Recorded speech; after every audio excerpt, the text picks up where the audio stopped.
नमस्ते विद्यार्थी मित्रों, केम छो? मजामां? आजना विडियो लेक्चर में आप सौનું स्वागत है। तो आजना विडियो लेक्चर में आपणे धोरण 6 विषय गणित चेप्टर 4 भूमितिना पायाना ख्यालो विषे आपणे अभ्यास कर्यो। तो एमां अगाउना विडियो लेक्चर में आपणे स्वाध्याय 4 भूमितिना पायाना ख्यालो विषे माहिती मेळवी। तो आजना विडियो लेक्चर में आपणे स्वाध्याय 4.1 नो अभ्यास करीशुं। तो जोईए विद्यार्थी मित्रों स्वाध्याय 4.1। तो स्वाध्याय 4.1 नो पहलो प्रश्न आपने आपेलो छे के बाजुमां दर्शावेल आकृतिनो उपयोग करीने लखो। के अहीं जे आकृति दर्शावेली छे ए आकृतिनो उपयोग करीने शुं करवानुं छे? आपणे आ जे नीचे प्रश्नो आपेला छे प्रश्नोना आपणे जवाब आपवाना छे।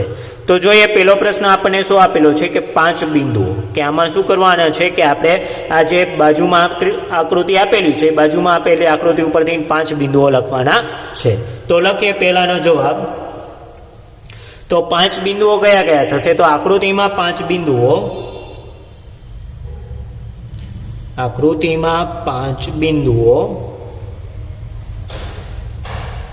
तो आकृतिमां 5 बिंदुओ कया कया थशे? तो आवशे बी सी ओ, એટલે બી પછી સી પછી ઓ પછી આવશે ઈ અને ડી છે।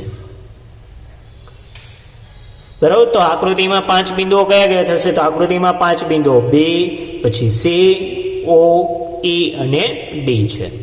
पछी आगळ जोईए तो बीजुं आपणे आपेलुं छे के रेखाओ। के रेखाओ कोने कहे छे? तो रेखाओं में आपणे जोईए तो रेखा कोने कीधुं? तो के रेखा એટલે કે સીધી લીટીમાં આવેલા અસંખ્ય બિંદુઓ શેની રચના કરે છે? રેખા રચે છે। એટલે કે સીધી લીટીમાં આવેલા અસંખ્ય બિંદુઓ રેખા રચે। તો અહીંયા આપણે રેખાઓ લખવાની છે। તો આકૃતિમાં રેખાઓ કઈ કઈ થશે? તો લખીએ અહીંયા આપણે આકૃતિમાં રેખાઓ,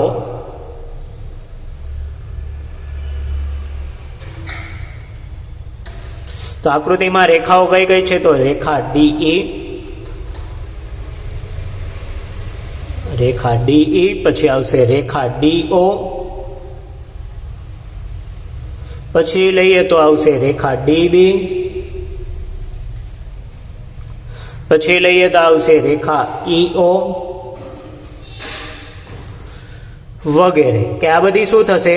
बधी रेखाओ थशे। के आकृतिमां रेखाओ डीई, डीओ, डीबी अने रेखा ईओ आ बधी शुं दर्शावे छे? आपणने रेखाओ दर्शावे छे। त्यारबाद आगळ जोईए तो त्रीजो प्रश्न आपने आपेलो छे के 4 किरणो दर्शावो। तो आमां 4 किरणो आपणे दर्शाववाना छे। तो जोईए के आकृतिमां किरणो, तो आकृतिमां किरणो कया कया छे? तो आवशे किरण डीबी, पछी आवशे किरण डीई, पछी आवशे किरण ओबी,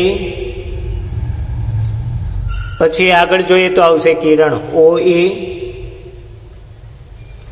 अने आवशे किरण ईबी वगैरह। आ बधा शुं दर्शावे छे? किरण दर्शावे छे। के अहींया आपणे 5 बिंदुओ जोया। त्यारबाद जोईए आकृतिमां रेखाओ।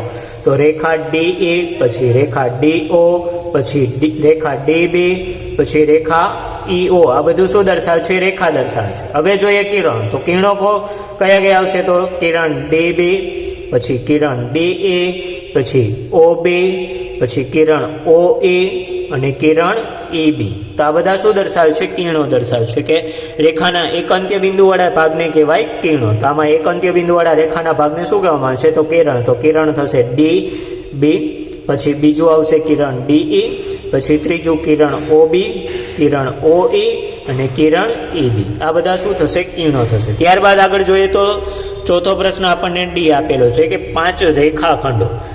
तो 5 रेखाखंडो आपणे दर्शाववाना छे। तो अहींया आपणे जोईए के आकृतिमां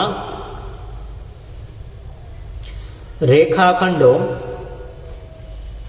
तो आकृतिमां रेखाखंडो केटला लखवाना छे? आपणे 5 रेखाखंडो लखवाना छे। तो पहेलो रेखाखंड लखीए छे डीई, એટલે કે આ રેખાખંડ ડીઈ, પછી રેખાખંડ ડીઓ, પછી રેખાખંડ ડીબી, પછી રેખાખંડ ઓસી, પછી આવશે રેખાખંડ ઓબી, પછી હજી આગળ લખીએ તો આવશે રેખાખંડ ઈઓ અથવા તો ઓઈ, વગેરે આ બધા શું છે? રેખાખંડ છે. તો આકૃતિમાં રેખાખંડ એટલે કે બે અંત્ય બિંદુવાળા રેખાના ભાગને શું કહેવાય? રેખાખંડ. તો આમાં શું થશે કે રેખા DE, પછી DO, પછી આવશે DB, પછી OC, પછી આવશે OB, એવી જ રીતે આવશે OE. આ બધા શું થઈ ગયા? રેખાખંડના રેખાખંડ કે આકૃતિ જે આપેલી છે આકૃતિના એ થઈ ગયા રેખાખંડ. તો અહીંયા આપણે પહેલો પ્રશ્ન પૂર્ણ કરીએ. હવે જોઈએ બીજો પ્રશ્ન. આપેલા 4 મૂળાક્ષરોમાંથી દરેક વખતે માત્ર 2 મૂળાક્ષરોનો ઉપયોગ કરી અને આપેલ રેખાના શક્ય એટલે કે 12 રીતે શું કરવાના છે? નામ આપવાના છે. એટલે કે આ જે આકૃતિ આપેલી છે એ આકૃતિ ઉપર જે દર્શાવેલા મૂળાક્ષરો છે એ 2 મૂળાક્ષરનો ઉપયોગ કરીને શું કરવાનું છે? આપણે 12 રીતે એના આપણે નામ લખવાના છે. તો પહેલું લખીએ આપણે બિંદુ એ લઈને કે એ બિંદુ લેતા એ બિંદુ લઈએ છીએ તો રેખાના શક્ય તેટલા આપણે પેલા નામ લખીએ તો કયો આવશે? પેલા આવશે રેખા AB, પછી આવશે રેખા AC અને રેખા AD. પછી હવે બી બિંદુ લઈએ એટલે કે આવશે બી બિંદુ લેતા. તો બી બિંદુ લઈએ તો આવશે રેખા BA, પછી રેખા BC અને રેખા BD. આ શું થશે? રેખા બી બિંદુ લેતા આપણને રેખા જે મળે છે એ રેખા BA, રેખા BC અને રેખા BD. ત્યારબાદ સી બિંદુ લઈને હવે લઈએ તો સી બિંદુ લેતા સી બિંદુ લેતા તો રેખા CA, રેખા CA, પછી આવશે રેખા CB અને રેખા CD. તો આ થઈ ગયા સી બિંદુ લેતા રેખાના નામ કે રેખા CA, રેખા CB અને રેખા CD. ત્યારબાદ આપણે ચોથું લઈએ હવે ડી બિંદુ લેતા. તો ડી બિંદુ લઈએ તો કયા આવશે? તો રેખા DA, પછી રેખા DB અને રેખા DC. તો આ ડી બિંદુ લેતા રેખાના જે 4 નામ છે એ રેખાના 4 નામ થઈ ગયા. એટલે કે એ બિંદુ લેતા રેખા AB, રેખા AC અને રેખા AD. પછી બી બિંદુ લેતા રેખા BA, રેખા BC અને રેખા BD. પછી સી બિંદુ લેતા રેખા CA, રેખા CB અને રેખા CD. ડી બિંદુ લેતા રેખા DA, પછી રેખા DB અને રેખા DC. તો અહીંયા બીજો પ્રશ્ન પૂર્ણ કર્યો. હવે જોઈએ ત્રીજો પ્રશ્ન. તો ત્રીજો પ્રશ્ન આપણને આપેલો છે કે આકૃતિનો ઉપયોગ કરીને લખો કે ઈ બિંદુને સમાવતી રેખાઓ. તો આ જે ઈ બિંદુ છે ઈ બિંદુને સમાવતી આપણે રેખા લખવાની છે.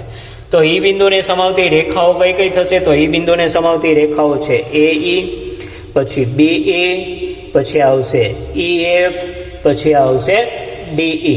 તો આ બધી શું થશે? ઈ બિંદુને સમાવતી રેખાઓ થશે. તો ઈ બિંદુને સમાવતી રેખાઓ આપણે લખીએ તો ઈ બિંદુને સમાવતી રેખાઓ કઈ કઈ થશે? તો પહેલું લખીએ છીએ આપણે એ કે ઈ બિંદુને સમાવતી રેખાઓ રેખા AE, પછી રેખા BE, પછી આવશે રેખા DE અને રેખા FE અને રેખા FE છે. તો ઈ બિંદુને સમાવતી રેખાઓ કઈ કઈ થઈ? તો ઈ બિંદુને સમાવતી રેખાઓ AE, પછી BA, રેખા DE અને રેખા FE છે. ત્યારબાદ બીજું જોઈએ બી. તો બી આપણને આપેલું છે એ માંથી પસાર થતી રેખાઓ. તો એમાંથી પસાર થતી રેખા કઈ થશે? તો એમાંથી પસાર થતી રેખા આપણે લઈએ તો આ એક જ થશે AE. તો એ માંથી પસાર થતી રેખાઓ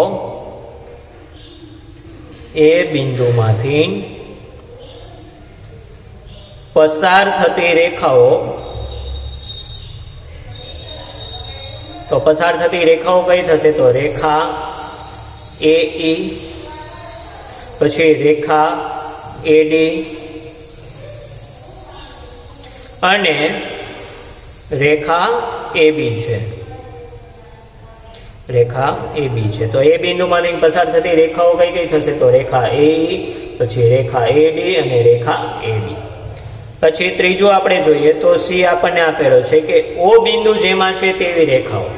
તો ઓ બિંદુ જેમાં છે એવી રેખા એક કઈ થશે? આ એક જ થશે, રેખા ઓસી અથવા તો રેખા સીઓ. એટલે કે ઓ બિંદુ જેમાં છે, બિંદુ જેમાં છે તેવી રેખા રેખા ઓસી અથવા રેખા સીઓ છે. બરાબર કે ઓ બિંદુ જેમાં છે તેવી રેખા રેખા ઓસી અથવા તો રેખા સીઓ છે. ત્યારબાદ આગળ જોઈએ તો આપણને આપેલો છે ડી. તો ડી શું આપણને આપેલો છે કે એકબીજીને છેદતી હોય તેવી રેખાની બે જોડ લખવાની છે. એકબીજાને છેદતી હોય એવી રેખાની બે જોડ લખવાની છે. તો લખીએ કે એકબીજીને છેદતી હોય તેવી રેખાની બે જોડ, તેવી રેખાની બે જોડ એક કરીને લખીએ આપણે. તો પેલી આપણે લખીએ છે એ ઈ અને સીઓ કે જે બી બિંદુમાં છેદે છે. એટલે કે આવશે રેખા એ ઈ અને રેખા સીઓ, રેખા સીઓ જે બે બિંદુમાં છેદે છે, જે બી બિંદુમાં છેદે છે.